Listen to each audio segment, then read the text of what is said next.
Selamat malam. Sebelum revisi, mungkin bisa dengarkan penjelasan saya berikut ini ya, terutama untuk bagian metodologi. Nah, ini mumpung kelihatan ya di bagian hipotesis. Hipotesis kalau uji satu arah, notasinya seperti apa? Ini namanya notasi untuk uji dua arah, dan ini notasi untuk uji satu arah. Sebaiknya kalau ngomongin hipotesis langsung aja H1 atau H2. Jadi tidak perlu notasi ini. Makanya saya sampaikan bukan untuk dicek contoh artikel yang sudah publisnya di jurnal tujuan kalian. Cara melihatnya di mana?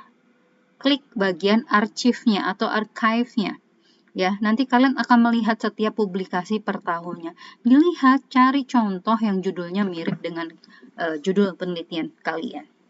Ya, kemudian pada bagian metodologi. Metodologi ini nggak usah menjelaskan ini ya. Fokus aja pada poin-poin populasi dan sampelnya. Bagaimana penentuan populasinya, bagaimana penentuan sampelnya, itu dasarnya apa gitu loh. Ya, di sini nggak lagi nyebutin teorinya aja, tapi populasi saudara itu siapa? Kenapa menentukan itu? Dasarnya dari mana rujukannya? Kemudian sampel gimana penentuannya? Nah, ini lihat tata tulisnya ya, seperti ini. Dibuat paragraf. Kemudian, teknik pengumpulan data. Kalian ini nggak lagi nulis skripsi ya. Difokuskan aja metodologi itu di sini bukan ngomongin metodologi, tapi metode ya. Metode itu ngomongin cara kalian melakukan penelitian itu gimana sih? Harusnya di sini dijelaskan pada bagian metode, populasinya, sampelnya, instrumennya merujuk dari siapa. Kemarin sudah saya sampaikan, instrumennya merujuk dari teorinya siapa. Ada berapa item pertanyaan, bagaimana cara Anda menyusun kalimatnya. Ya. Kemudian setelah itu baru nanti hasil dan pembahasan. Nih, hasil dan pembahasan di beberapa riset sebenarnya kalau untuk penggunaan data data ini kan data kuesioner, biasanya cukup uji validitas ataupun reliabilitas aja. Tapi boleh dengan uji lainnya yang memang dibutuhkan. Nah, di sini uji validitas, bagaimana sih saudara mengujinya ya? Ini kan pembahasan, ini dilihat lagi di jurnal tujuan kalian. Ya, bagaimana tata tulisnya? Apakah perlu ada kalimat pengantarnya atau memang langsung pakai uji validitas? Tiba-tiba begini. Yang tadi saya sampaikan. Pengantarnya seperti apa? Pembahasan dan hasil itu ngomongin apa? Kalau ngomongin hasil tuh hasil penelitian kalian, ini olah datanya ya, seperti ini ya. Kemudian ini kan olah data yang tadi sudah saya sampaikan, kalian perlu menggunakan kalimat pengantar, termasuk untuk tabelnya. Ini jangan hanya copy paste dari SPSS, diedit lagi, disesuaikan template-nya, lihat panduannya, panduan dari jurnal tujuan kalian. Sumber hasil data SPSS diolah. Sebenarnya ini sumber langsung aja, data diolah 2024. Itu menunjukkan bahwasanya saudara mengolah data itu di tahun ini, gitu ya. Kemudian hasilnya apa? Tiba-tiba ada ini ya.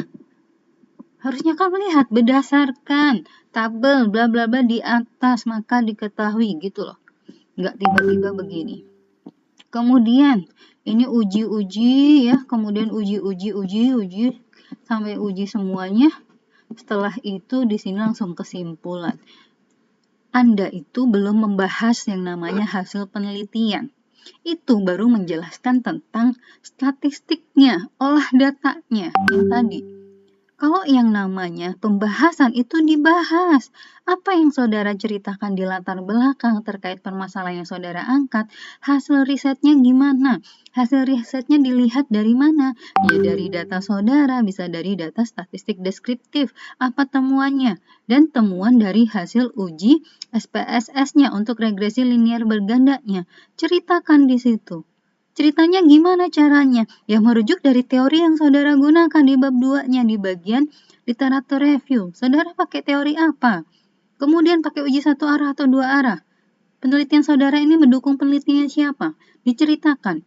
Kemudian implikasinya terhadap lokasi penelitian ataupun perusahaan itu apa gitu loh. Jadi kalau semisal hasilnya cuman ngomongin begini aja, ini bukan pembahasan namanya.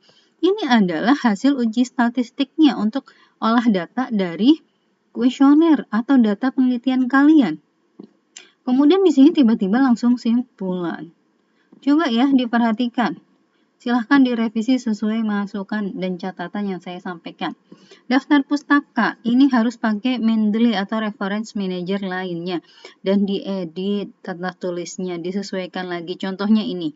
Dan itu kata sambung ya, penghubung ya. Jadi ditulisnya huruf kecil ya. Diedit lagi. Hal-hal kayak gini itu nanti bakalan dikomentari di jurnal oleh si editor.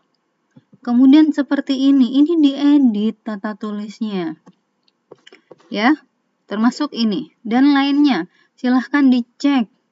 Bahkan untuk latar belakang ya, latar belakang juga. Latar belakang itu dipastikan. Di sini saudara menceritakan menceritakan masalahnya yang merujuk dari temuan di lapangan ya. Kemudian dipastikan saudara di sini bercerita langsung konkretnya dan tujuan penelitiannya itu diceritakan di paragraf di sini, ya. Jadi jangan dibuat tujuan penelitian sama rumusan penelitian lagi.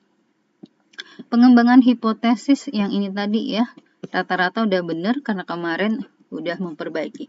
Tapi tata tulis kayak gini itu gimana ini? Pengutipan itu apa sih yang dikutip? Nama belakang, ini bukan nama semuanya kayak gini.